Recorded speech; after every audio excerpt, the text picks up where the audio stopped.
ouviram falar um pouco sobre o curso, mas hoje nós estamos então inaugurando, né, uma semana especial para os calouros e para os interessados no curso de Direito, aqueles que ainda não tomaram a sua decisão, mas que essa semana poderão ter um vislumbre aí dos professores, dos docentes, que trarão algumas temáticas que são extremamente relevantes e muito atraentes em relação ao curso de Direito. Com isso, o que nós esperamos é despertar naqueles que já são nossos alunos, que são os calouros, essa gana, essa vontade de aprendizado, e aqueles que ainda não tomaram a sua decisão para que possam, então, se decidir e também fazer parte da família Unopar. Certo, pessoal? Feita essa pequena introdução, não vou falar nesse momento sobre o curso de Direito. Na quarta-feira sou eu o palestrante, e aí eu falo um pouco mais sobre essa história, essa trajetória, como foi a origem do curso de Direito. E gostaria aqui de saudar a nossa professora, Eliana Oliveira, agradecer por ter aceito o convite e falar um pouco sobre o seu currículo. Ela é bacharel em psicologia, formada desde 2003, tem especialização em psicopedagogia e psicologia aplicada ao trânsito e também recrutamento, seleção e treinamento de pessoal. E desde o semestre passado, ou seja, está desde o início com a gente, é a nossa professora de psicologia aplicada ao direito. E aí, professora, eu vou desafiá-la, porque uma das perguntas que foram feitas no semestre passado foi: mas o que tem a ver psicologia com o direito? E é isso que eu tenho certeza que a senhora vai responder de forma brilhante para os nossos alunos e para os interessados. Professora Eliana, seja muito bem-vinda. A palavra é da senhora e os alunos vão se deliciar com essa palestra. Muito obrigado. Obrigada, Regis, pela confiança e pela possibilidade de estar novamente aqui participando da história da Unopar com esse curso de Direito. Bem-vindo aos novos alunos, aos pretendentes do curso de Direito.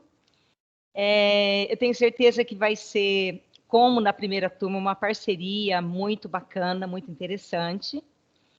E eu trouxe hoje algumas reflexões para a gente fazer. Quero me apresentar um pouquinho mais do que o Regis, né, falou. Então, meu nome é Eliana, eu sou avó, tenho 5 netos. Já fiz uma trajetória bem diversificada na minha vida profissional. E tive uma história diferente com relação a um recomeço. Eu me formei professora, magistério, com 17 anos, lecionei por 2 anos, eu sou de Delfim Moreira, me casei muito jovem e fui tocar a minha vida. Alguns anos depois de ter o meu 4º filho, passei por algumas situações difíceis e eu acabei perdendo esse filho aos 10 anos. E depois que isso aconteceu, eu estava com 39 anos e eu queria redirecionar a minha vida. E foi na escola, nos bancos da escola, que eu consegui esse redirecionamento. Foi um desafio imenso, mas ao longo da nossa conversa hoje eu vou poder ir contando para vocês como foi. Eu sou da primeira turma de psicologia da FEP, então, como eu disse, eu entrei na faculdade com 39 anos. Um desafio imenso. Me formei com 43 e tenho uma gratidão imensa hoje pela minha profissão.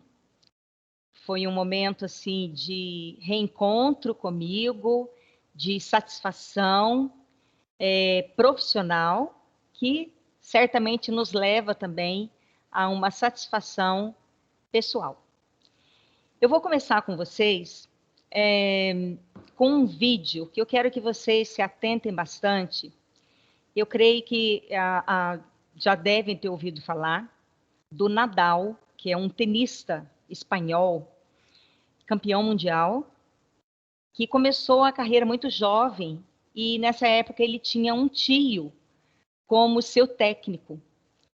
E a gente vai assistir um pedacinho da fala desse tio, Essa fala é em espanhol, mas tem a tradução embaixo em português. Eu quero que vocês prestem atenção e a gente vai conversar a respeito disso ao longo da nossa fala, tá bom?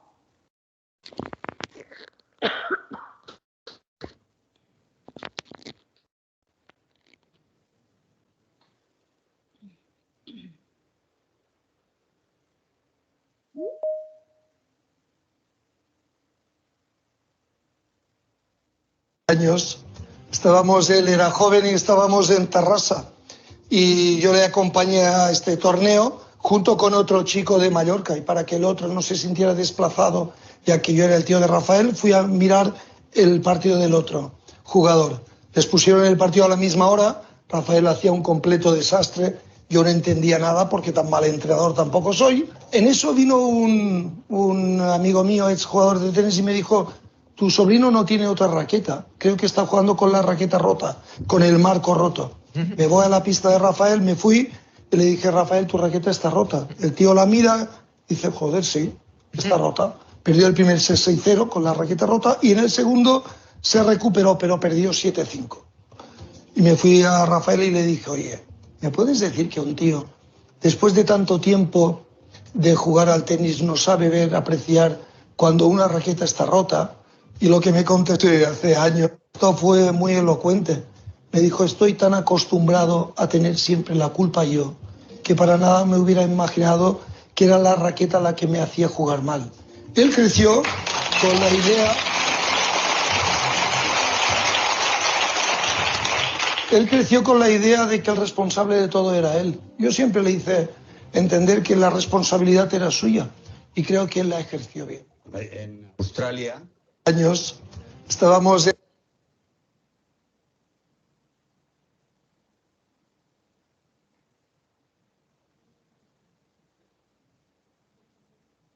Pode entrar nos slides.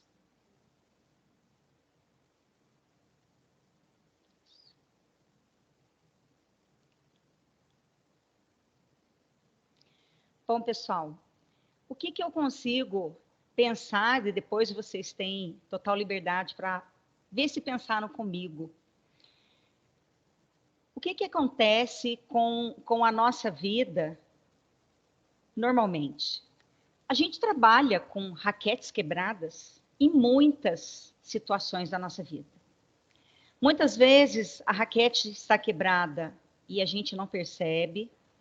Outras vezes nós assumimos tentar vencer mesmo com a raquete quebrada. E essa raquete quebrada, ela pode se manifestar na nossa vida por diversas maneiras. Por exemplo, a pandemia. Aí a pandemia vira a nossa raquete quebrada, né? Eu não vou estudar ou não vou conseguir porque eu estou com a raquete quebrada. Muitas vezes é a situação financeira que também vira a nossa raquete quebrada. Em outras situações,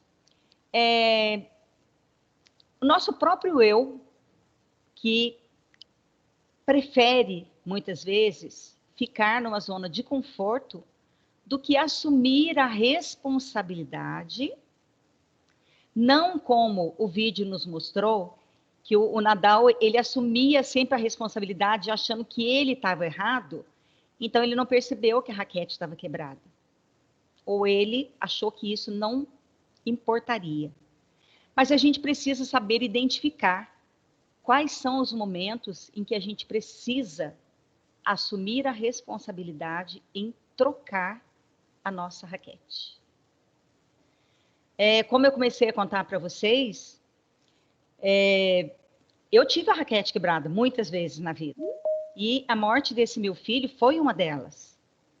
Talvez fosse mais cômodo para mim e mais lógico me debruçar em cima de toda a tristeza, né, que eu passei e que ainda sinto, e ficar, né, jogando responsabilidades em cima da raquete, do luto, da perda de um filho, que não é coisa fácil, e talvez tivesse deixado dentro de mim morrer o desejo de ser psicóloga, que já era um desejo, um sonho que eu tinha desde que eu era jovem. Mas, no momento, a faculdade que tinha mais próxima era em Lorena, e a gente, como uma cidade do interior, há alguns anos atrás, quase uns 40, era muito difícil você conseguir o consentimento dos seus pais para ir morar fora, e também o aspecto financeiro. E aí eu tive a opção de escolher o casamento e me casei. E quando surgiu essa oportunidade, depois dessa situação que eu contei para vocês, eu comecei a correr atrás, em um tempo recorde, não de um sonho. Eu falo sempre que sonho é uma coisa que só fica na nossa cabeça. E para esse sonho se concretizar, é preciso que ele vire um projeto de vida. Então eu trouxe hoje o nome dessa nossa fala com esse tema. É tempo de sonhar grande e voar alto. Mas eu digo mais para vocês. É mais do que sonhar.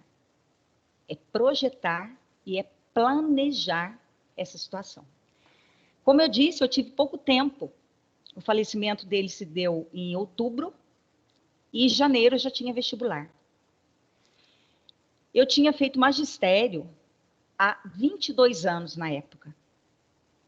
E magistério eu não tinha metade, acho que nem um terço do conhecimento que eu precisava para passar no vestibular.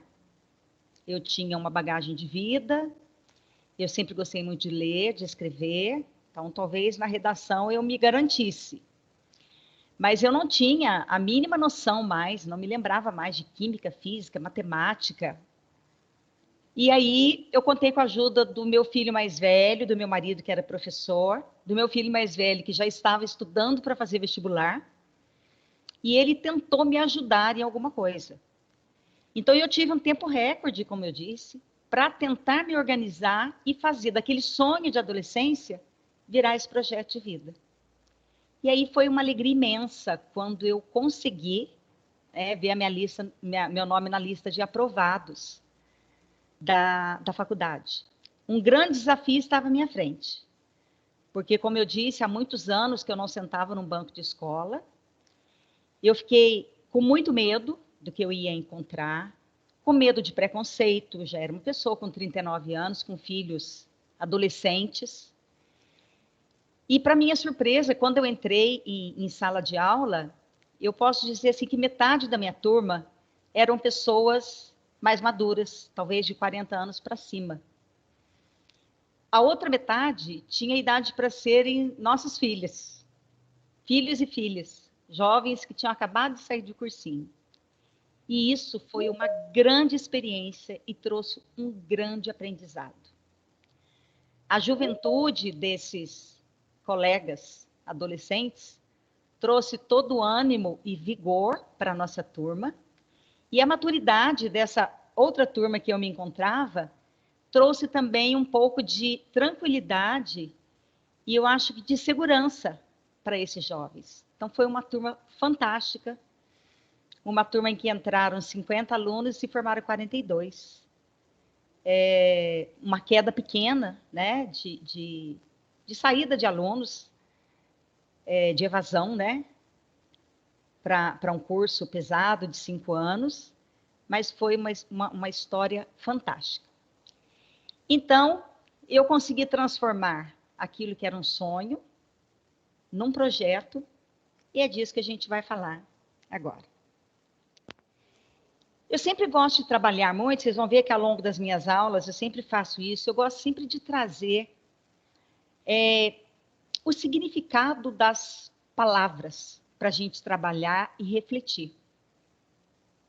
E a palavra projeto, em latim, é o proiectus, que significa estar lançado a. Então, um projeto é um momento em que nós nos colocamos a sermos lançados a alguma coisa. E o projeto de vida, ele é um convite a tomar a nossa vida nas próprias mãos. É a gente deixar de achar que temos a desculpa de uma raquete quebrada para a gente não tomar decisões ou ficar na zona de conforto. E é descobrir a grandeza que se tem da gente poder decidir a própria existência. Eu poderia ter ficado como uma ex-professora, como só dona de casa, mãe, mas talvez eu não tivesse encontrado tantas coisas boas e tivesse conseguido tantas coisas boas quanto eu consegui com essa minha trajetória de vida. Então, eu consegui, aos 39 anos, descobrir a grandeza que foi decidir o que eu queria fazer com a minha existência. Deitar e chorar e me lamentar pelo resto da vida? Ou eu podia, com a minha profissão, talvez levar o conforto para outras pessoas que também viessem a apresentar qualquer tipo de sofrimento. E um projeto de vida, ele tem muito a ver com o comprometimento que a gente faz com essa escolha. Nós estamos a todo instante sendo convidados a nos lançar, a escolher, a fazer escolhas, desde as mais pequenas. E o bacana é que a gente pode se comprometer com a escolha realizada. Eu tinha uma professora na faculdade que ela sempre dizia assim: todos nós estamos a todo instante sendo solicitados a fazer escolhas. Então, ela dava um exemplo simples para nós assim. Como a maioria da minha sala tinha pessoas casadas e com filhos, então ela dizia, por exemplo, a gente acordou de manhã, tem aula ou tem uma prova, e um filho amanheceu com febre. A gente, como aluno e mãe, né, nesse exemplo, tinha que fazer uma escolha. Ou eu vou para a escola fazer a minha prova e eu esqueço que meu filho está doente, mas deixando ele sob cuidados de alguém, medicado e sob a tutela de alguém, ou eu esqueço a prova e cuido do meu filho, depois eu vou correr atrás de refazer a prova, de explicar, de solicitar uma nova data. Então, ela dizia sempre para nós assim, todas as vezes que a gente toma uma decisão, que a gente escolhe, nós precisamos nos comprometer com ela. Se essa mãe desse exemplo vai para a escola, mas ela está com a cabeça em casa no filho doente, ela não vai conseguir fazer uma boa prova. E se ela opta por ficar em casa cuidando do filho e largando a prova, ela vai ficar o tempo todo se remoendo com aquela decisão que ela teve de ficar em casa. Será que vão me dar a mesma prova? Quando será que eu vou ter outra oportunidade? Então, nesse exemplo simples, eu trago para vocês pensarem o quanto nós somos chamados, todo instante, a tomar decisões, a fazer escolhas, e o quanto a gente precisa se comprometer com as escolhas tomadas. Um projeto de vida também, ele é um processo de crescimento e tomada de responsabilidades. Todas as vezes que a gente faz uma escolha, a gente assume um pacote completo, que é o pacote das responsabilidades por a nossa escolha. De assumir para valer. Por isso que esse projeto de vida tem que ser uma coisa pensada, tem que ser esse convite, você tem que aceitar a tomar a sua vida nas próprias mãos e se empoderar da grandeza que você tem em assumir a sua existência, as suas escolhas, as responsabilidades que essa escolha nos traz. A todo instante, podem pensar, existem decisões maiores, decisão de uma profissão, decisão de uma opção em casar ou não, e vários outros, de emprego, de mudar de emprego ou não, mas a gente também faz essas pequenas escolhas desde a hora que a gente levanta.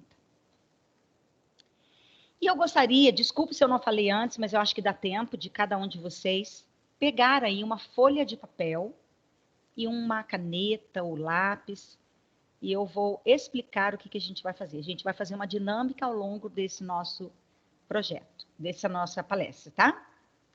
Um tempinho para vocês. Se quiserem pegar, quem quiser participar, né?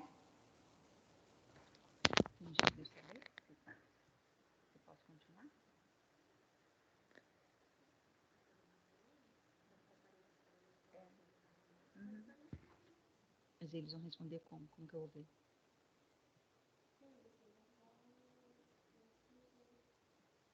Vou aparecer aqui. Pessoal, se vocês já conseguiram, vão dando ok aí. Se já conseguiram se munir de papel e caneta ou lápis, tá? Só para a gente poder prosseguir aqui. À medida que forem conseguindo, vocês vão dando um ok aqui para a Laís, aqui pelo chat.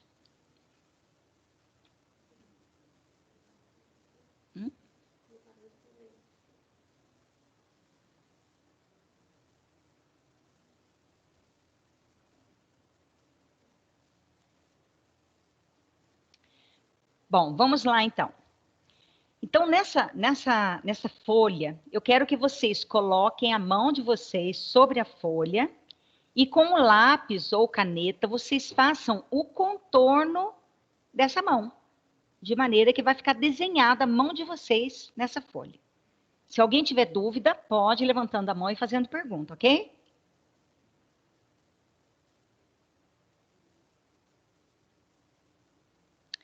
Bom, feito o desenho da mão, eu solicito que vocês escrevam no dedo mínimo, no mindinho, um projeto de vida ou um objetivo que vocês têm para esse ano. Pode escrever de maneira reduzida, que num dedo vai ser difícil escrever, né? Escrevam aí, um projeto de vida que vocês têm para ser desenvolvido ao longo desse ano de 2021.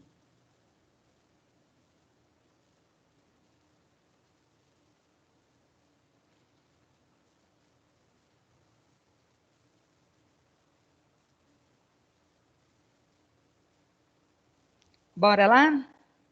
Continuando. Um projeto de vida... Tira o som para mim, que eu esqueci. Um projeto de vida, ele é um projeto que exige de cada um de nós um autoconhecimento. Onde a gente vai olhar para dentro de nós e ver quais são as minhas possibilidades. O que eu tenho, quais são as minhas qualidades, o que eu tenho de bom, o que eu posso oferecer para facilitar esse meu projeto de vida. Mas também é um momento de você pensar nos seus limites. Todos nós temos limitações. Eu não gosto nem de falar que a gente tem defeito, que eu penso que defeito é uma coisa que uma peça que veio com defeito, que ela tem que ser descartada porque ela estava com defeito, não tem condição de usar. Eu gosto de falar que a gente tem deficiência. Todos nós temos. E quando a gente é capaz de enxergar essas deficiências, aí sim nós somos capazes de consertar essas deficiências.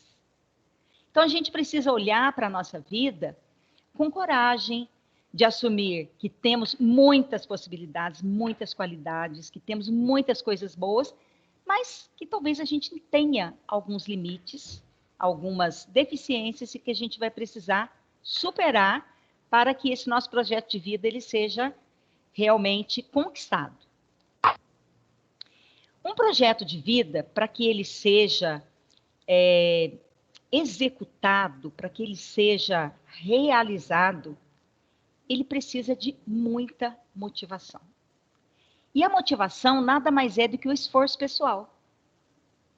Muitas vezes a gente costuma pensar que a motivação, ela está fora de nós, né? Ah, uma pessoa me desmotivou, uma pessoa veio e falou uma coisa que não me motivou. Não é verdade. A pessoa pode trazer alguma palavra de incentivo ou desestímulo. Um comentário negativo, que sempre tem alguém, né? Mas a motivação, ela está dentro de nós. E aí eu vou contar mais um exemplo de vida para vocês. Quando eu resolvi estudar, Como eu disse para vocês, meu filho mais velho já estava se preparando para vestibular, os outros todos também, acho que no primeiro colegial e nono ano. O meu pai, que era da educação, meu pai se aposentou como professor de escola, e a minha mãe também. Minha mãe foi professora de alfabetização por 25 anos. Quando eu falei para o meu pai que eu queria muito estudar, com grande apoio dos meus filhos e do meu marido, meu pai teve a infelicidade de fazer um comentário que me doeu lá no fundo da alma. Ele disse para mim assim: burro velho não pega marcha. E aquilo foi como uma flechada dentro de mim. Eu poderia ter ficado totalmente desmotivada naquele momento. Do meu pai, que era uma pessoa da educação, fazer um comentário desse para mim. Mas o meu desejo era tão grande, a minha motivação era tão grande, que eu pensei comigo, vou me esforçar ao máximo para mostrar que burro velho pega marcha sim, se ele querer. A sorte, gente, é que meu pai pôde se redimir depois disso, se desculpando pela besteira que ele me falou e acabou me ajudando financeiramente a pagar minha faculdade. Então, a sorte dele que ele ainda teve essa possibilidade. Mas algo que poderia, né? Mas a gente precisa, quando nós conhecemos as nossas possibilidades e os nossos limites, a gente não deixa que outras coisas venham interferir. E foram momentos muito difíceis para mim, que eu tive que ter um grande esforço pessoal. Eu tinha esses 3 filhos estudando, eu morava em Delfim Moreira. O primeiro ano de faculdade meu, eu levantava às 5 da manhã para pegar o ônibus às 6. Quem conhece Delfim Moreira sabe que lá é muito frio, na época do inverno a gente amanhecia com uma geada enorme na cidade. E foi tremendamente difícil para mim. Fazer com que esse projeto de vida se realizasse, né? Manter a motivação acesa dentro de mim, manter o meu esforço pessoal. E eu vi, no segundo ano, também foi assim. A partir do terceiro, aí a gente arrumou um carro, como eu já tinha meus 3 filhos estudando aqui, mais 2 sobrinhos, a gente arrumou uma Kombi, contratamos um motorista e ele trazia a equipe de estudantes para cá. Então, eu tive que superar muitas barreiras. Né? De vir, muitas vezes ficava o dia todo na escola, nem sempre a grana era suficiente para ficar aqui, para comer uma comida boa, fazia um lanche muitas vezes, ou trazia de casa, mas aquela luzinha da motivação, ela estava dentro de mim. Vai em frente, vai em frente. E aí, o que acontece? Quando eu fiz a minha primeira prova de estatística, pessoal, eu não lembrava mais como é que fazia adição de fração. Eu não sabia mais fazer porcentagem, trabalhar com porcentagem. E imagina eu tendo aula de estatística. Eu nunca tive aula de fisiologia. O máximo que eu tive foi uma anatomia malemar no colegial. Então, foi uma bordoada. Eu tive que arrumar um professor particular para me ensinar a fazer adição de fração de novo, trabalhar com porcentagem. Bom, primeira média de estatística, é claro que eu perdi. E foi, assim, terrível. Vergonha dos meus colegas, medo, simplesmente me senti um lixo quando eu peguei a primeira nota perdida. Mas aquilo, ao invés de me derrubar, ela me cutucou mais ainda. Falei, bom, agora eu já sei o que eu preciso aprender. E aí eu corri atrás e fui tocando, sempre movida por esse esforço pessoal. E quando a gente tem um projeto, muitas vezes a gente precisa definir metas. E dentro dessas metas estão as nossas prioridades. O que realmente eu posso abrir mão por algum período para que o meu projeto de vida se concretize. E aí, eu vou sempre trazer exemplo para vocês de vida. O meu filho mais velho, ele tinha um sonho, até então era um sonho, não era um projeto de vida dele ainda, de ser médico. Talvez porque esse meu filho que faleceu, ele ficou 7 anos.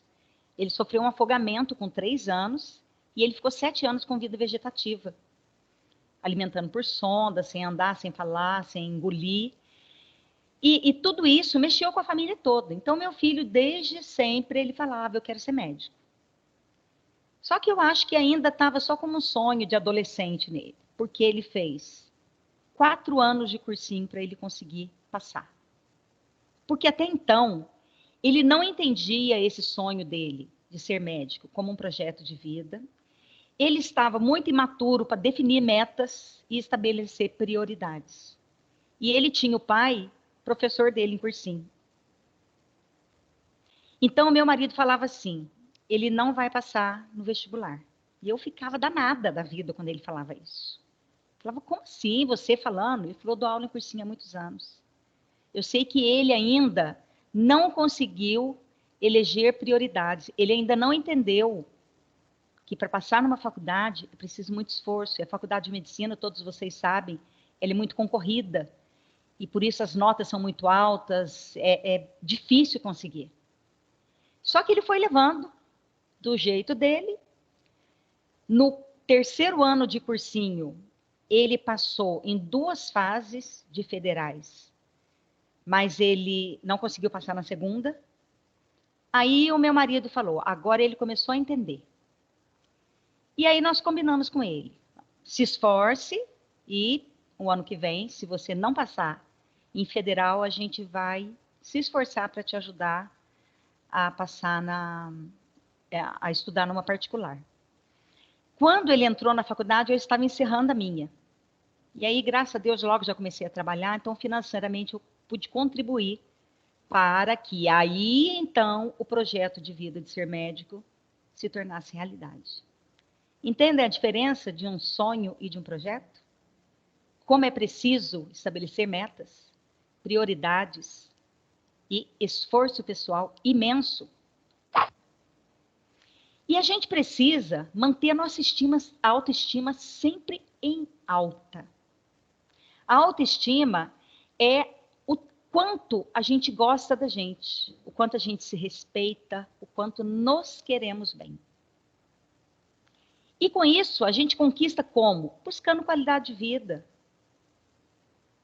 Buscando boa alimentação, saúde física, emocional, porque senão a gente não dá conta, que nós vamos encontrar barreiras para conseguir esse projeto de vida nosso. Então a gente precisa sempre manter essa autoestima alta, acreditando quanto somos capazes, que a gente é capaz de vencer sim as barreiras que vierem, as raquetes quebradas que surgirem na nossa vida, que a gente vai dar conta sim. Mas precisamos também de auto-organização. E o que significa isso? Administração do tempo. A gente precisa se organizar, porque senão não vai ser fácil. Como eu disse para vocês, eu precisei me organizar entre sair de uma cidade e vir para outra, em cuidar de filhos adolescentes, cuidar do marido. Meus pais eram vivos na época, eu precisava também dar uma atenção. Eu tinha que ter o tempo para estudar, era tudo novo, difícil, eu precisava me dedicar. Então, a auto-organização, ela é essencial. Você descobrir qual é o melhor horário para você estudar, você manter a rotina de trabalho, não deixar que nada se acumule, porque senão tudo que vai acumulando vai virando um muro enorme na nossa frente, depois é mais difícil da gente conseguir manter a motivação para superar essas dificuldades. Vocês vão ver que ao longo do curso, toda semana tem proposta, tem um pós-aula. Então, uma sugestão que eu dou para vocês, não deixem acumular, tá? 15 minutos, meia hora no máximo que você pegue, você dá conta de fazer aquilo, você administrou bem o seu tempo, para que você vá tendo também, mantendo essa motivação em alta. Você vai mantendo isso porque você está organizado. Rotina, local para estudar. Eu sei que muitos, talvez seja a realidade de vocês também, casados com filhos, ou pessoas mais velhas que estão buscando uma segunda profissão, que já trabalham. É difícil? Não é fácil, mas é possível. É possível. Desde que isso seja o seu ideal de vida, o seu projeto de vida. E o projeto de vida, a gente precisa também admitir a interdependência. O que significa isso? Que nós dependemos, sim, uns dos outros. A gente depende da nossa família para nos ajudar. A gente depende de pai e mãe, de marido, de namorado. A gente depende da escola, a gente depende dos professores, dos monitores, do coordenador, do diretor. E é bacana a gente admitir que nós precisamos de ajuda. Não é sinal de fraqueza alguma, muito pelo contrário. É sinal de grandeza quando você admite, eu preciso de ajuda. Ninguém nasceu sabendo. Eu não nasci sabendo. O professor Regis, que é um pós-doutor, tem uma qualificação imensa. Os outros professores de vocês, ninguém nasceu sabendo. E vocês podem ter certeza que tudo que eles aprenderam foi buscando ajuda. Foi na humildade, buscando a interdependência, sabendo que a gente vai precisar contar com uma rede de pessoas para nos ajudar. E quando a gente busca esse projeto de vida, que é esse planejar a nossa vida, isso não significa que a gente tem que adotar uma postura radical e inflexível. Agora é hora de eu estudar, agora não vou poder fazer nada, não vou poder cuidar do filho, não vou poder cuidar do marido, não vou ter vida social, não vou passear. Nada disso. A gente precisa apenas buscar mudanças se for necessário. Buscar adaptações. Quando a gente assume uma postura radical e inflexível, isso é sinal de imaturidade. É quando a gente está focado só nas nossas limitações. Aí a gente encontra um monte de dificuldade. Imagina, eu vou estudar depois de velho? Imagina eu ficar fazendo tarefa, ficar estudando para prova, sentar o bumbum na cadeira de uma escola em frente a um computador. Vou ter que sacrificar meus filhos, meu marido, meu final de semana? Não precisa necessariamente. Nada precisa ser radical e inflexível. É muitas vezes buscar mudanças, sabendo que é um tempo de investimento. 4, 5 anos é um tempo de investimento. E esses 4, 5 anos, eles vão passar, você cursando a faculdade ou não. Se você não cursar, daqui a 5 anos você vai pensar, poxa vida, hein? Eu podia ter feito mudanças, eu podia ter acreditado mais de mim, eu podia ter me esforçado um pouquinho mais, eu podia ter acreditado um pouquinho mais. Fazer adaptações, mudanças, para que isso seja possível. Mas todas as realizações da nossa vida, elas exigem iniciativa. Com o bumbum no sofá e com o celular na mão e nas redes sociais, a gente não consegue chegar a lugar nenhum. É gostoso? Claro que é bom demais. Mas a gente precisa ter a iniciativa. Se é uma situação financeira, o que eu posso sacrificar? O que eu posso me organizar para que esses 5 anos, que vão ser de muitas coisas enxutas, de muitos redirecionamentos na minha vida, pensando lá na frente. A gente precisa sempre pensar na nossa vida no curto, no médio e no longo prazo. Tá? O projeto de vida exige que a gente faça esse planejamento. Como é que você se enxerga hoje como aluno? Com medo? Com medo de enfrentar? Com medo da sua raquete quebrar? Ou disposto, com vontade, com essa luzinha acesa da motivação dentro de você? A médio prazo, ao longo do curso, como é que eu me vejo? Eu me vejo me esforçando, mas superando. E a longo prazo? Daqui a 5, formatura, prova da OAB, e aí o sucesso começa. E aí começa a colheita de tudo que foi plantado. Mas é preciso da iniciativa. A iniciativa é o que vocês estão buscando hoje, é jogar essa sementinha. Tem planta que nasce muito rápido. Outras demandam um pouco mais de cuidado, um pouco mais de dedicação. Mas precisa plantar primeiro. E aí você vai arrancando a erva daninha que vai nascendo, você vai fofiando a terra, você vai aguando. Às vezes a planta dá de querer secar, você vai lá e corre, joga um adubo. E é assim a vida, em qualquer situação. Mas é preciso iniciativa. A gente debruçar em cima das nossas limitações e achar que elas é que fazem a gente perder o nosso projeto de vida e o nosso planejamento da vida, não vai te tirar do lugar.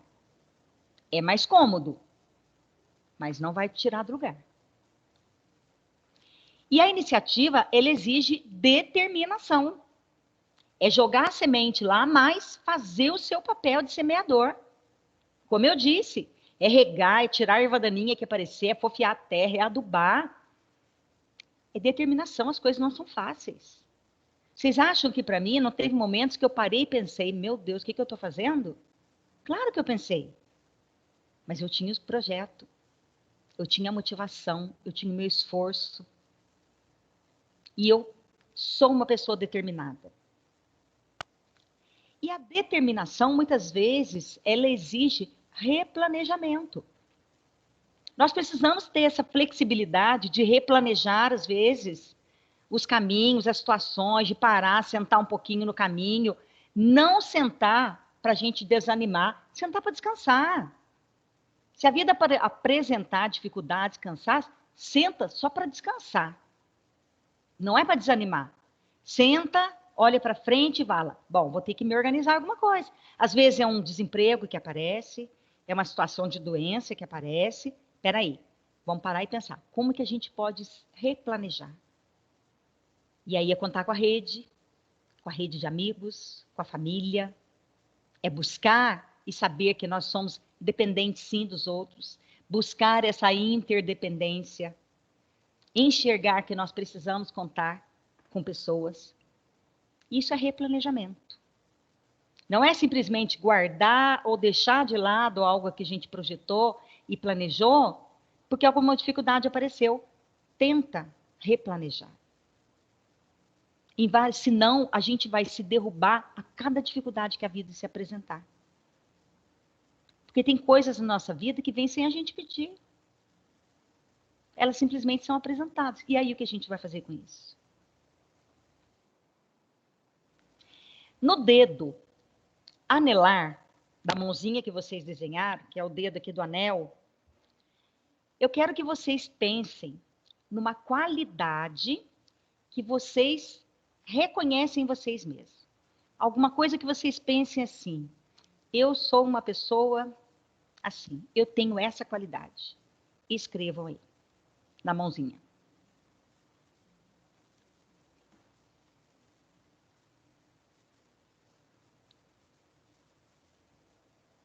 Às vezes é difícil a gente pensar nas qualidades, né?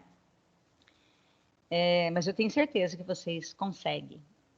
Até agora, tanta reflexão que nós já fizemos, se tiver mais de uma qualidade, pode colocar também. Mas uma já é o suficiente. Bom, vamos seguindo, tá? E a gente precisa pensar numa coisa. Muitos de nós queremos ter alta performance, mas se esquecem da auto-performance. E eu vou dizer para vocês o que é a diferença delas. A alta performance são as atividades que você faz, que pode ser qualquer uma, em que você seja muito bom, que você é o melhor no que você faz, ou um dos melhores. Então, você é uma pessoa bem-sucedida em alguma característica que você tem, que te leva a uma atividade que você exerce assim com louvor. Todos nós temos pelo menos uma alta performance. Tá? Mas a auto-performance, tudo que vem escrito auto com U, ele se refere a nós. E a auto-performance é quando você tem metas claras, quando você é produtivo, tem tempo com qualidade, tem saúde, tem qualidade de vida, consegue estudar, percebe melhorias e progresso individual nas atividades que você faz. É quando você não é só bom no que você faz, mas é quando tudo isso te traz um retorno tão bom que você cresce individualmente, que você tem as metas tão claras, que você é produtivo naquilo que você faz, que você busca qualidade de vida, saúde, que você consegue estudar, enfrentar as dificuldades. Mas a gente tem que pensar o seguinte: a mãe da alta performance é a auto-performance. Nós só vamos conseguir ser brilhantes numa carreira, naquilo que a gente faz, se a gente for brilhante primeiro com a gente mesmo, naquilo que faz realmente a gente feliz, naquilo que traz a nossa satisfação. Por quê? Porque ela está atrelada ao nosso projeto de vida. É só aí que a gente vai conseguir a auto-performance em tudo que a gente fizer. Agora eu quero que vocês parem e pensem um pouquinho, diante das coisas que a gente falou até agora. Como é que você se vê?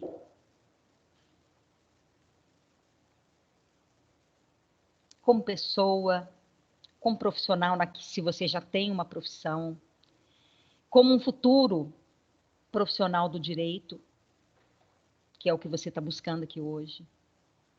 Uma outra pergunta: como é que os outros veem você? Que imagem você passa? Ou qual a imagem que você gostaria de transmitir para as pessoas? É a imagem de uma pessoa motivada, capaz de superar os obstáculos? Uma pessoa determinada a superar qualquer problema que você tenha? Não estou querendo que ninguém seja super-herói, não sou e sei que ninguém é. Mas o mínimo a gente precisa buscar. Senão a gente, como eu disse para vocês agora há pouco, a gente vai se derrubar a cada dificuldade que se apresentar na nossa vida. E elas são muitas. Então, pensem nisso. Como é que é a imagem que você transmite para os outros? E pensando nisso, no dedo médio, que é o dedo do meio, eu quero que vocês escrevam uma qualidade que outras pessoas reconhecem em você. Que a gente descobre através do quê? De um elogio que a gente escuta. O que você já ouviu de qualidade que outras pessoas que estão à sua volta, sejam familiares, colegas, namorado, esposo, esposa, qual é a qualidade que a outra pessoa que você convive reconhece em você? Mais um segundinho para vocês escreverem isso.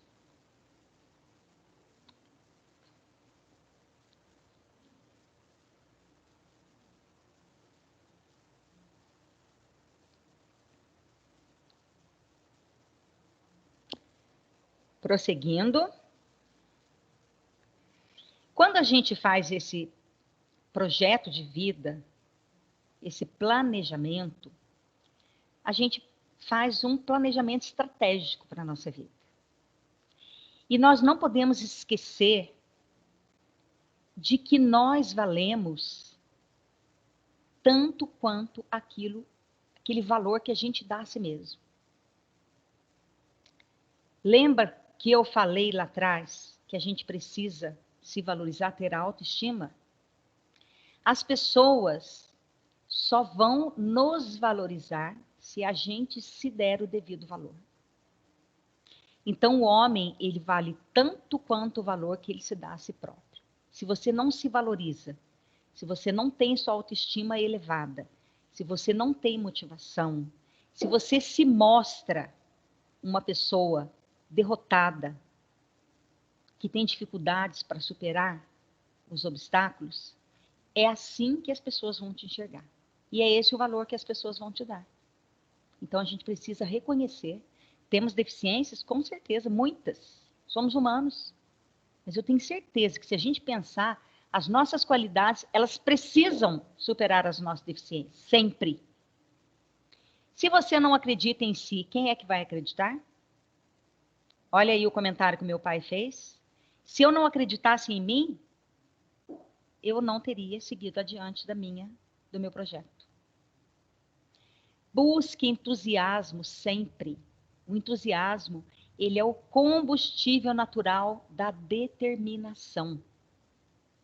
A gente consegue ser determinado e não se desanimar com as pedras que a gente vai encontrar no caminho, quando o nosso entusiasmo, a nossa motivação está em alta.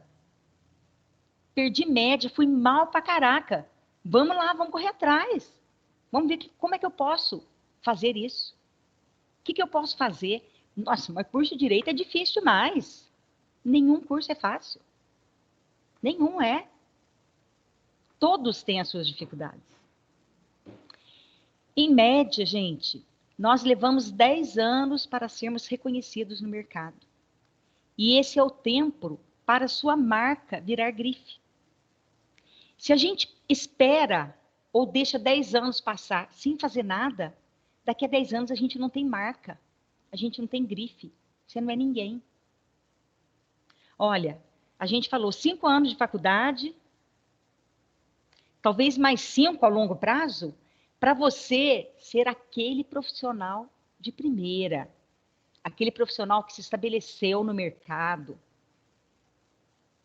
E quanto mais tempo a gente deixa isso passar, esses 10 anos vai virar 11, vai virar 12, 13. Ah, vai ser difícil depois? Não. Tendo vontade, vai.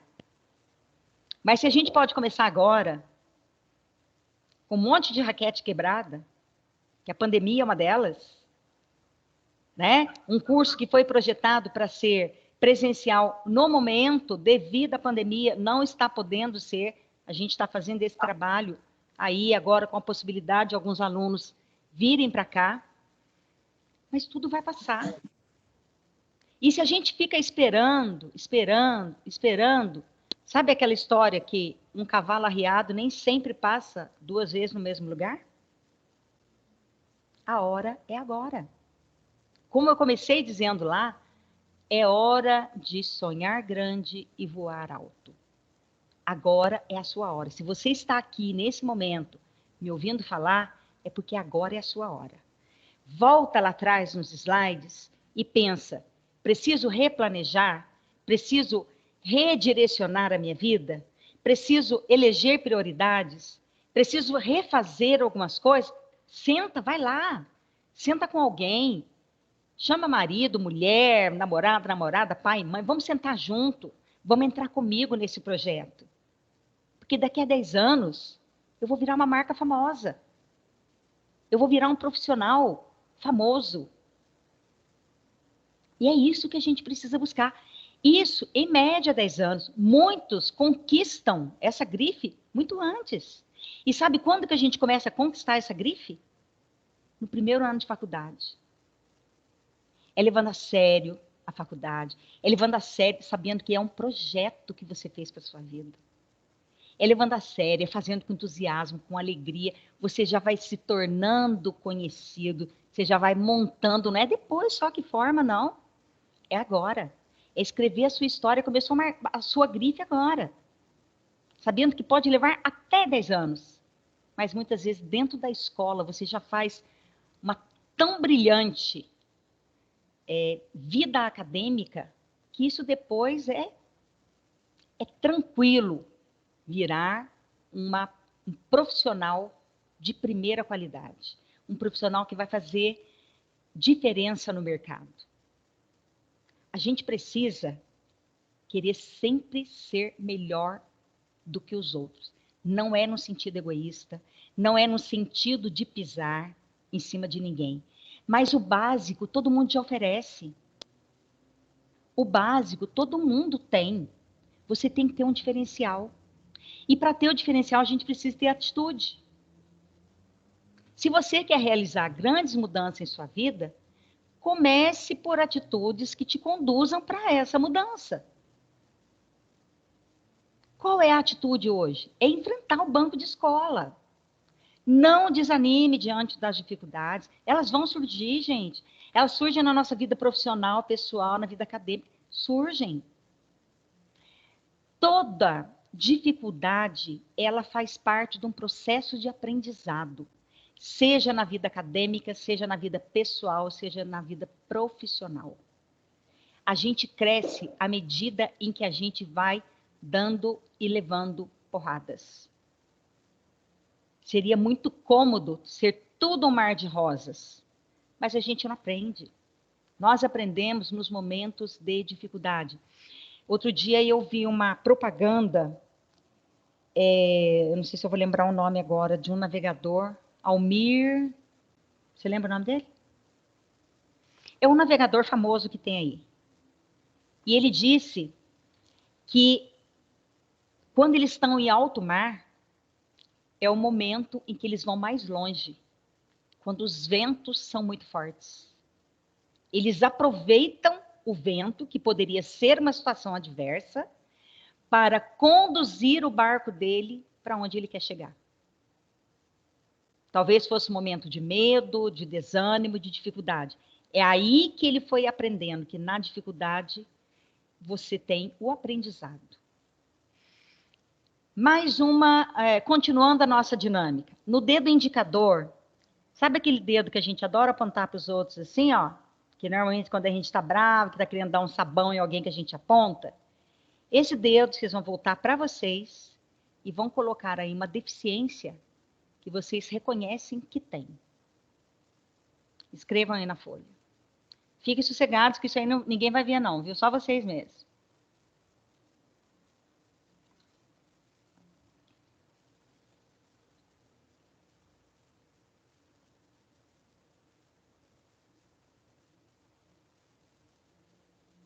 Continuando. E além de atitude, nós precisamos manter esse entusiasmo, essa vontade de vencer o tempo todo. Então, combata o baixo astral e o pessimismo. E mais uma coisa, fique longe de pessoas com baixo astral e pessimismo. Não tem coisa para contaminar mais a gente do que uma pessoa negativa, de uma pessoa que só vê as coisas ruins, uma pessoa pessimista. Isso é igual um efeito dominó. Tá tudo em pezinho bonitinho. Chegou um pessimista, um azedo, um baixo astral, ele dá um toque ali, ó. Efeito dominó, cai todo mundo.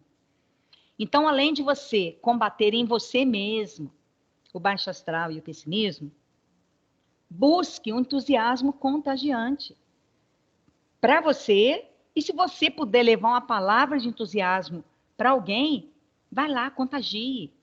Ajude as pessoas também na dificuldade. Quando a gente mantém esse entusiasmo em alta, nós aumentamos a energia nossa e isso vai ser aplicado em tudo que você quiser. Não é aquela pessoa que está com a casa pegando fogo, que perdeu o emprego, que vai ficar dando gargalhada, não. Não é por aí. Mas é uma pessoa que faz com que entusiasmo faça. Pegou fogo, vamos apagar. Perdeu tudo, vamos reconstruir. Perdeu o emprego, vai chorar? Não, vamos procurar mais. Eu já aprendi um monte lá. Agora eu vou continuar. É buscar a energia. Sei que nem sempre é fácil, gente. Muitos momentos da nossa vida, a gente precisa buscar ajuda, como eu falei lá atrás. É a interdependência. Às vezes é a ajuda de um amigo, às vezes é a ajuda de um familiar, muitas vezes é a ajuda de um profissional, um psicólogo, um psiquiatra. Todos nós passamos por situações difíceis. Que às vezes a gente não dá conta sozinho. Não deu conta sozinho, corre atrás. Vamos lá, se precisar de um medicamento, precisar de uma terapia, as coisas estão aí para nos ajudar. Entenderam? É isso que a gente precisa entender. As dificuldades vão surgir, mas a gente pode correr atrás. Ou a gente se entregar ao desânimo, ao pessimismo e ao baixo astral. É manter a motivação. E o que significa a palavra motivação? Se a gente separa essa palavra, a motivação, ela é o motivo para a gente agir. E é a motivação que serve para garantir e buscar os nossos objetivos. A gente ter foco, não perder o foco. É a motivação que faz a gente enxergar sempre o nosso projeto e onde a gente quer chegar. Lembra lá como é que eu me enxergo? A curto, médio e longo prazo? É essa que vai ter que estar em alta. E como eu já disse para vocês lá atrás, motivação é diferente de estímulo ou incentivo. Estímulo e incentivo as pessoas de fora vão trazer para você. Te estimular, te dar uma palavra de conforto numa hora que você esteja desanimado, te incentivar, mas a motivação ela está dentro de você. Motivação ela é interna.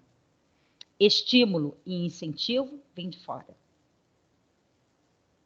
Por que pessoas que muitas vezes estão trabalhando em empresas, ganhando muito, que o dinheiro poderia ser um grande incentivo, num grande cargo, e estão totalmente infelizes e desmotivadas? Porque lá dentro dela, talvez, o incentivo só não está bastando. E isso também faz parte do nosso crescimento, do nosso aprendizado. É claro que todos nós queremos ganhar rios de dinheiro, queremos ter uma vida estável, queremos ter conforto, mas isso não é o principal. O principal é aquilo que faz a gente feliz, que traz satisfação. E nem sempre está atrelado ao incentivo do dinheiro. Muitas vezes nós somos felizes, talvez ganhando um pouco menos, mas aquilo que está trazendo tranquilidade, paz, alegria dentro de você. Agora, no dedo polegar, eu quero que vocês escrevam o que vocês podem, diante de tudo que a gente conversou, o que vocês podem fazer com a deficiência que vocês identificaram no dedo polegar. A gente já falou várias coisas aqui. Então, diante dessa deficiência, o que é que você pode fazer para superar essa deficiência? Coloque aí no dedão.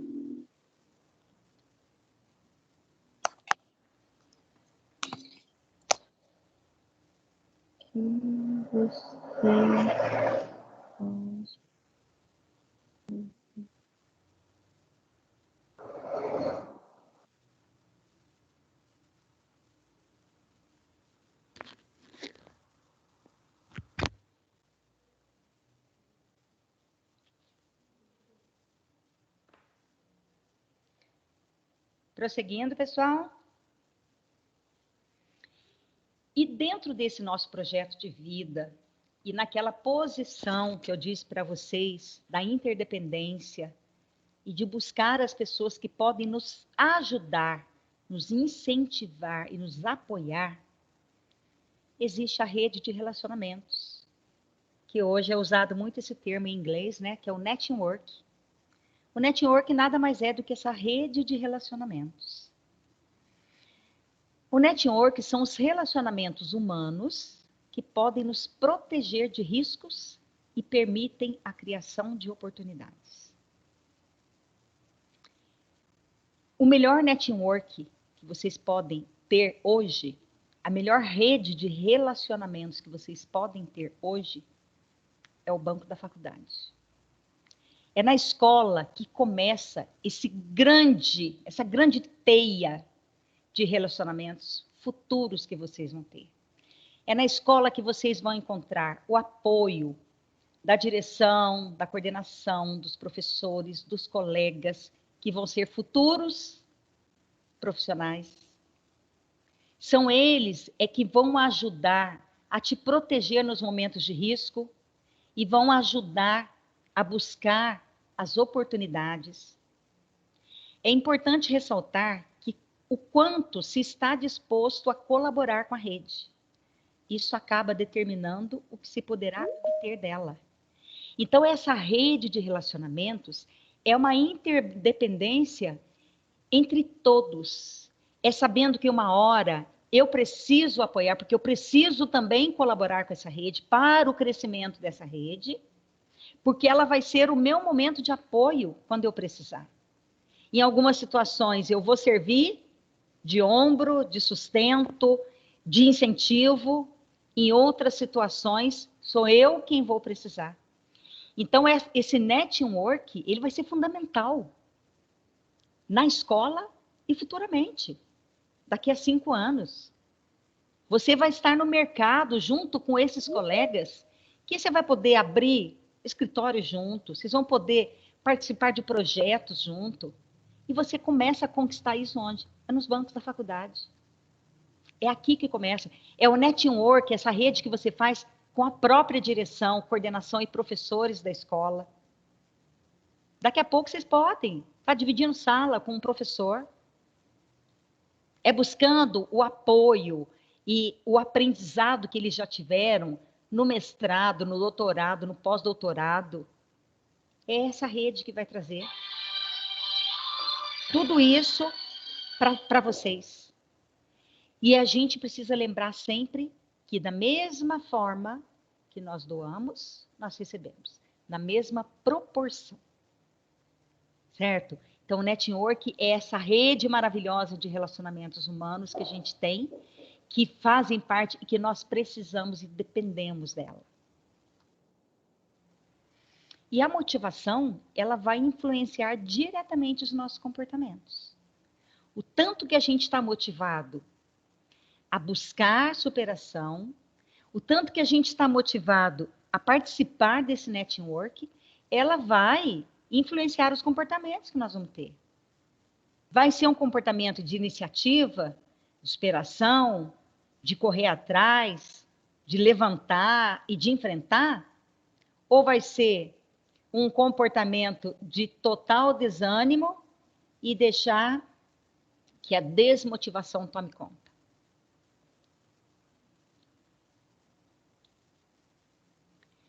E para a gente se manter motivado, nós precisamos de preparação constante.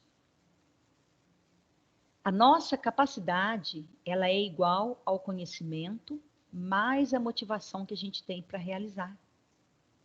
A gente precisa, o tempo todo, buscar conhecimento para aumentar a nossa capacidade. Gente, e pode ter certeza, quanto mais a gente aprende, menos a gente sabe. Porque quanto mais o nosso horizonte se abre, quanto mais a gente amplia o nosso conhecimento, mais nós temos sede e vontade de conhecer. Então, prepare-se constantemente, aprenda coisas, desculpa, faltou um i aí no coisas, aprenda coisas novas e faça uso do que você aprende. Não tenha preguiça de aprender, não arrume desculpas para não aprender. A gente aprende de diversas formas, através de leitura, muita leitura, de bons filmes, de séries boas, de conversa com os amigos, na escola, de troca, de relacionamentos. Invista em tudo que você puder, treinamento, curso, palestra, assista tudo que a escola te oferecer, fora da escola. Sabe lá atrás que a gente falou de organizar o tempo? Procure coisas que vão trazer crescimento para você. Tenha uma formação acima da média, que eu falei, profissionais medianos, o mercado tem aos montes. E na hora, por exemplo, de um processo seletivo, se você quiser trabalhar numa empresa, é o que você tem um pouco a mais que o seu colega, é que vai te dar o cargo. Então, ser igual aos demais, hoje não dá mais. Hoje você precisa de mais. Eu me lembro que há algum tempo, o inglês, ele era um diferencial para os estudantes, né? Hoje é obrigatório. Hoje ninguém faz mais do que a obrigação de saber inglês. Hoje você precisa de uma outra língua. Só o inglês não basta. Então, a gente precisa apresentar para o mercado que nós temos uma formação acima da média. Como eu falei, não é ser acima da média no sentido egoísta de pisar em ninguém. Mas é saber que eu preciso oferecer um pouco mais. E a humanidade, ela está sempre aprendendo. Gente, quer aprendizado maior do que essa pandemia trouxe para o mundo? Que pegou o mundo de calças curtas. As grandes potências mundiais, tecnologia, dinheiro, experientes, cientistas para todo lado. E o mundo está sofrendo para conseguir frear essa pandemia.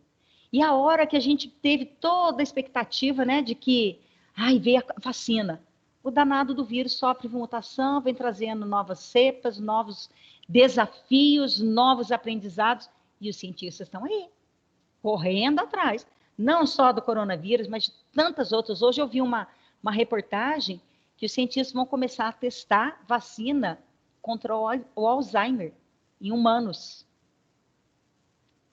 Então, a humanidade, ela está sempre aprendendo. E a pandemia veio para mostrar para nós, a gente precisa sempre ter disposição para aprender. Sabemos muito pouco de tudo que está apresentado até hoje. E se a humanidade está sempre aprendendo, e você? Faça essa pergunta para você agora. O que você aprendeu de novo hoje? E essa pergunta deveria fazer parte do nosso repertório de pensamentos todos os dias. O que eu aprendi de novo hoje? Desafios são lançados a todo instante e a gente precisa estar preparado para agarrá-los. É desafiador, é sair da zona de conforto, mas é aprendizado. E é isso que a gente precisa fazer. Nós estamos vivendo a era do desenvolvimento pessoal. Agora, é mais do que necessário conhecer-se bem e escolher um caminho a seguir. O projeto de vida é a chave para o sucesso e o equilíbrio entre a vida pessoal e profissional. E respondendo uma pergunta que o professor Regis falou no começo, né? O que tem a ver a psicologia com o direito? A gente vai conversar ao longo do nosso curso, mas ambas ciências trabalham com o ser humano e com o comportamento deles.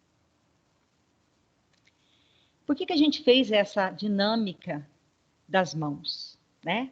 Então, nós colocamos no primeiro, no mindinho, um projeto de vida, no segundo, uma qualidade que a gente reconhece na gente, no terceiro, uma qualidade que o outro reconhece em nós, no polegar, uma deficiência, no indicador, uma deficiência, e no polegar, o que a gente pode fazer para superar essa deficiência. Isso para mostrar que todo o nosso projeto, com as nossas qualidades, com as nossas deficiências e com aquilo que a gente vai fazer, eles estão nas nossas mãos. Não está na mão de ninguém. Não tem mimimi, não tem responsabilizar ninguém sobre o seu projeto de vida. Ele é seu. É você que vai ter que percorrer esse caminho. É você que vai ter que ter iniciativa. É você que vai ter que ter a motivação, a autoestima em alta para fazer a superação. Quem está em volta vem no apoio, no incentivo e nas possibilidades de te apoiar. Mas quem tem que tomar as rédeas da sua vida é você. E como o começo, o tema da palestra falou, é hora de sonhar alto, de voar alto e sonhar grande. Sonhe grande. A gente vai encerrar esse nosso bate-papo, da minha parte, depois eu vou abrir para vocês, com um vídeo aqui muito inspirador.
ser como você no bom humor aí, Geraldo. Nasça no Brasil.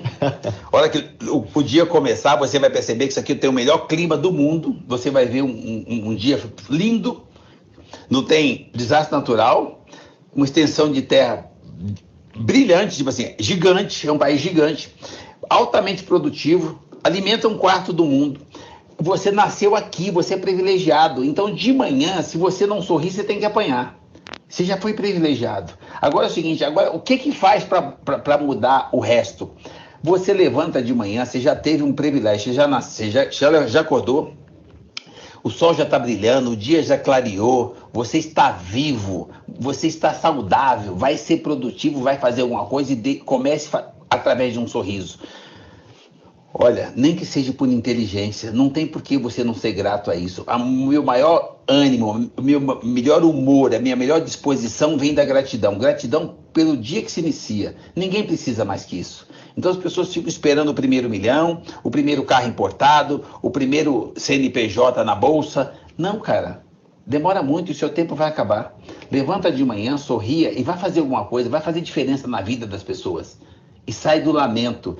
A situação que você está, quem mais tem poder de mudar isso é você, a partir da iniciativa, da atitude, e você voltar a acreditar, voltar a ter fé, a ter esperança, acreditar em si mesmo e acreditar na sua segunda mãe, que é o seu país. Cara, sorria, é tão fácil ser feliz, é um estado de espírito, eu carrego isso desde criança, cara, isso é o que eu tenho de melhor. Então as pessoas dizem, oh, qual que é a sua melhor performance? A minha criança, a minha felicidade, o meu sorriso, a minha gratidão por tudo que está à minha volta. E o que está na minha volta, que eu entendo que não está de acordo com a minha expectativa, com o que eu gostaria, eu dou o primeiro passo todos os dias e vou mudar.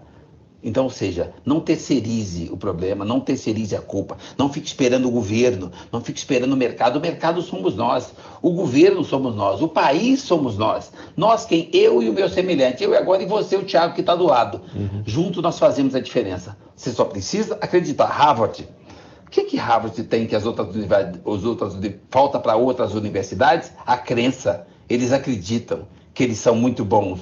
E nós passamos a acreditar também, o mundo todo passa a acreditar e eles se tornam os melhores. Então, quando você quiser fazer diferença, comece a acreditar em você. Dê o primeiro passo, tenha atitude e seja você o compraz. Seja você o exemplo. E você vai fazer com que as outras pessoas se sigam e vocês construam o que vocês quiserem. Não tem limite quando você acredita. Muito obrigado, Geraldo. Foi uma aula, tem que ser visto 2 vezes essa entrevista aí, 3 vezes.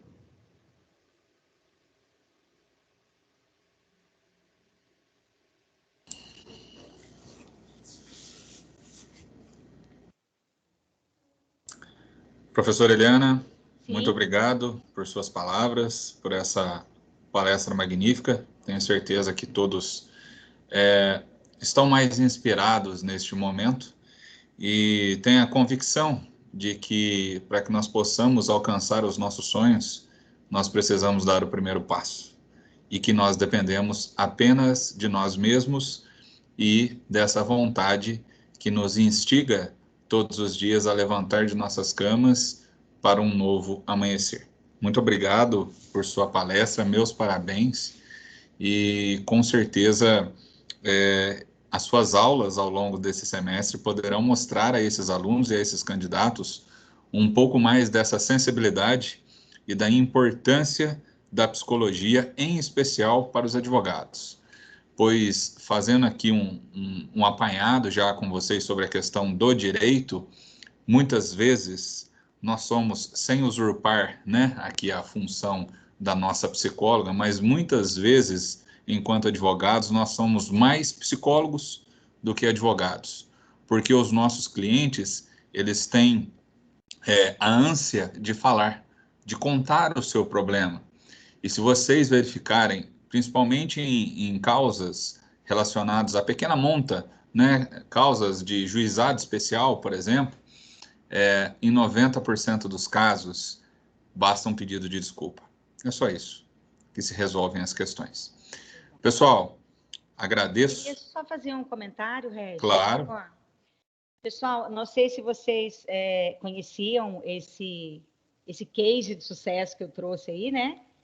Essa pessoa que deu essa entrevista, ele era um catador de latinhas e se tornou um empresário de uma empresa chamada JR Diesel.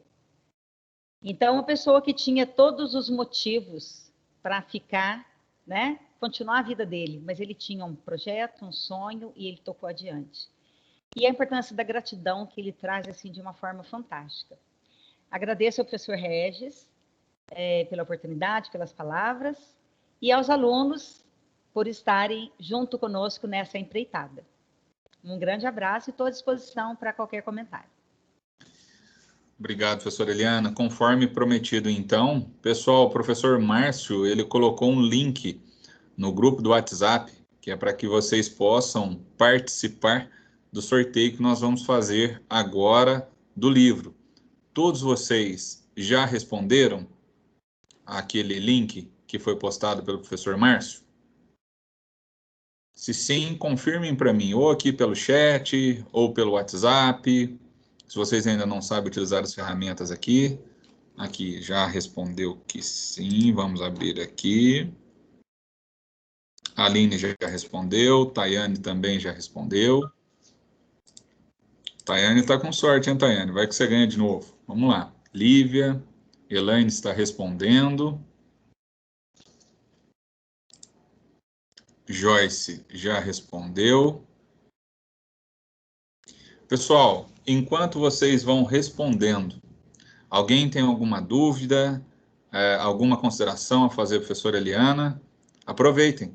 Nós temos aqui uma mente brilhante para poder responder para vocês. Alguém quer se manifestar? Podem abrir áudio, podem abrir vídeo se quiserem. Christian também já respondeu. Alguém da turma quer se manifestar?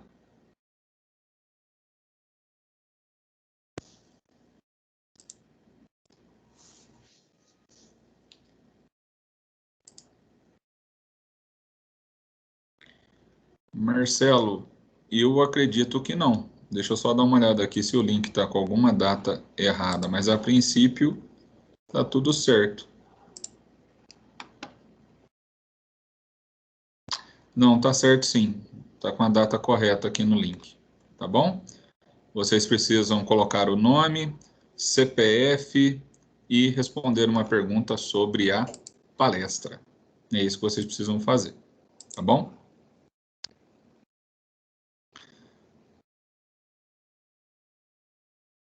Boa noite. Oi. Pois não, Christian?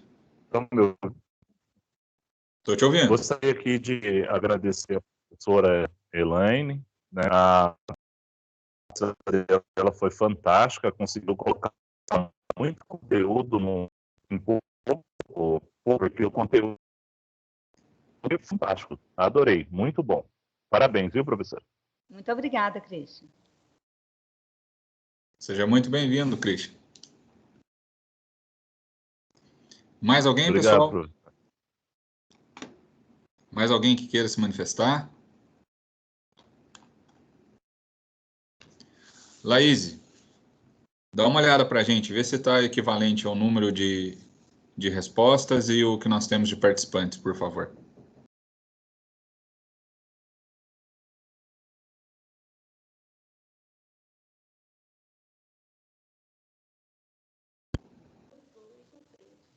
Faltam 2 ou 3.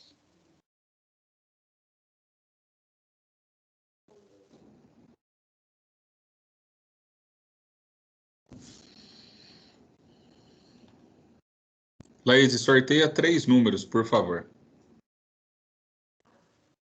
3 nomes, né?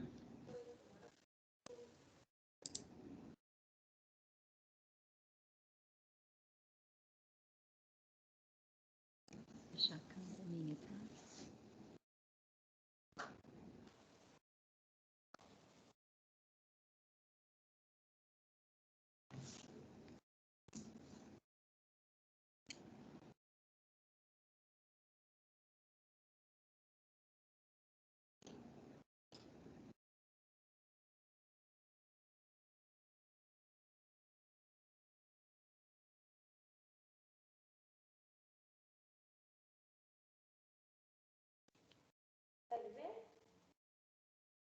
Professor, consegue ver os números sorteados? Sim.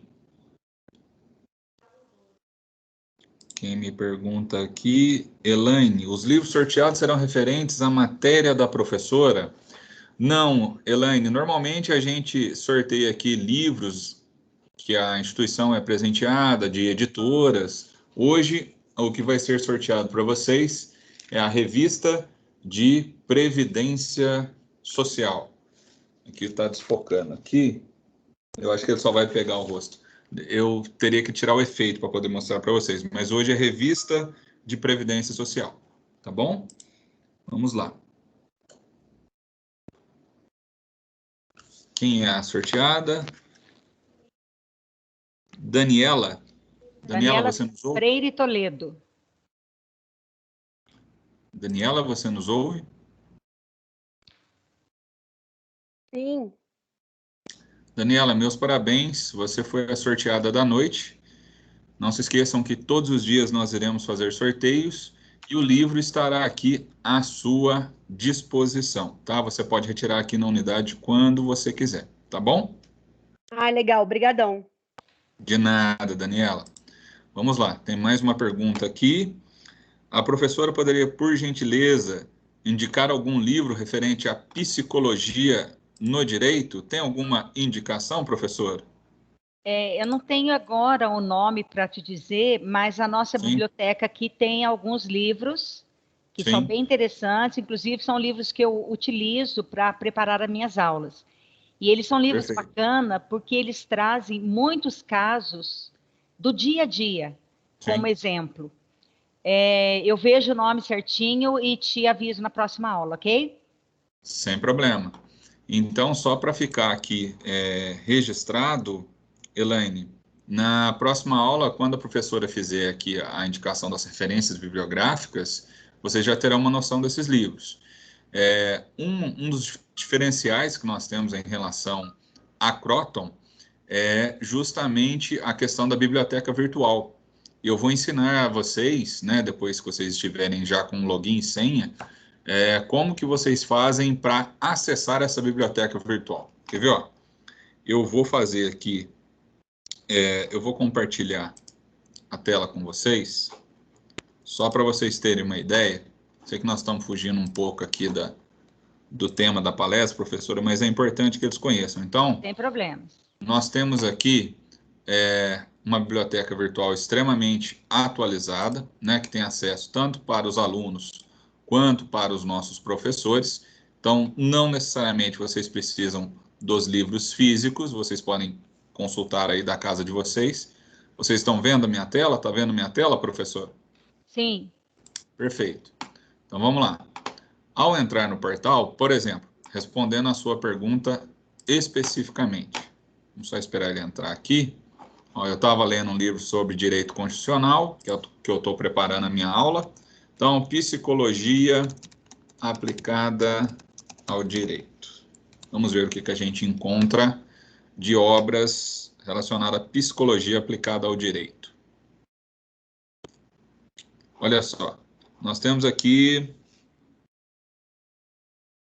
psicologia aplicada ao cuidador, direito aplicado, acho que psicologia aplicada ao direito. Vamos ver esse livro aqui, o que tem aqui.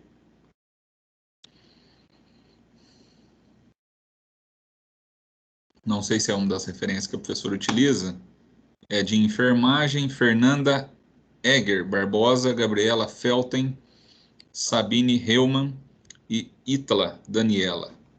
Não acredito ou não me recordo que seja uma das referências indicadas. Mas vamos ver aqui o que a gente acha ainda mais sobre psicologia aplicada ao direito. Esse foi o primeiro.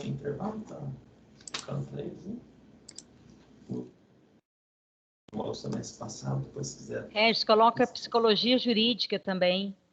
Tá. Vou colocar aqui. Isso. Você pode me chamar, tá? Ah, entra lá. Pra você poder falar, então. Pode entrar. Lá no professor? Não, pode, Caliana. Pode ir, Caliana. Não, aqui eu tô mostrando para eles que eles estão perguntando de indicação. Não, vou tomar água.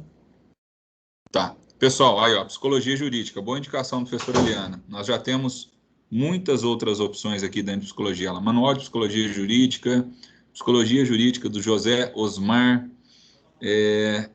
Temos aqui muitas referências, então, quando a gente coloca isso, Psicologia e Práticas Forenses, Psicologia e Criminologia, enfim, todas as disciplinas que vocês irão estudar ao longo desse semestre, por exemplo, Fundamentos Históricos e Introdução ao Estudo do Direito, que vocês verão com o professor Davi Zeno.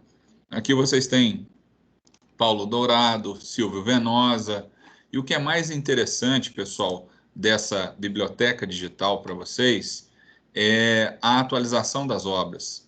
Então, vocês verão que todas essas obras, elas são extremamente atualizadas. Vamos ver aqui a versão dessa atualização, dessa obra.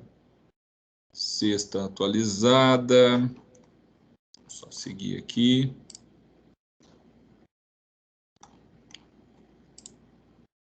É bem intuitivo, vocês podem, ao utilizar esse livro, vocês podem fazer marcações, se vocês quiserem, deixar anotado algumas referências, caso vocês estejam estudando pelo livro. Então, aqui eu tenho a edição, pessoal, 2019. Então, vejam, noções introdutórias, vamos ver aqui, o que é direito? Quando vocês abrem essa parte do livro, eu queria destacar essa primeira parte aqui que eu gostei que o professor falou. Vem aqui, ó, um marca-texto em amarelo. Então, as ferramentas que vocês têm através dessa plataforma, elas são inúmeras, né? E com certeza ao longo do semestre vocês terão a possibilidade de estudar um pouco mais sobre isso. Professora Eliana, nesse momento agora, o professor Márcio ele gostaria de lançar, né, uma campanha comercial importante para os calouros, né, que estão presentes nessa palestra e que têm conhecidos que ainda não se decidiram. Ele está para ir aí na sala para poder fazer com vocês, então vamos só aguardar ele chegar. Não saiam ainda, pessoal. Informação extremamente importante, rentável, né, que pode gerar para vocês aí alguns créditos importantes, tá bom? Vamos só aguardar um minutinho, o professor Márcio já está chegando. Se tiverem alguma outra dúvida que queiram perguntar, estamos aqui também à disposição nesse momento, enquanto o professor Márcio não chega. Pessoal, então eu vou aqui me despedindo de vocês. Na próxima segunda estaremos aqui, começando a nossa... Começando não, já começamos hoje, né? Nos vemos novamente. Eu me coloco à disposição de vocês pelo WhatsApp, quando precisarem, contem comigo. Lembrando que eu faço parte da rede de relacionamento de vocês e desses pontos de apoio. O que for necessário, podem contar comigo. Um abraço e até a próxima semana.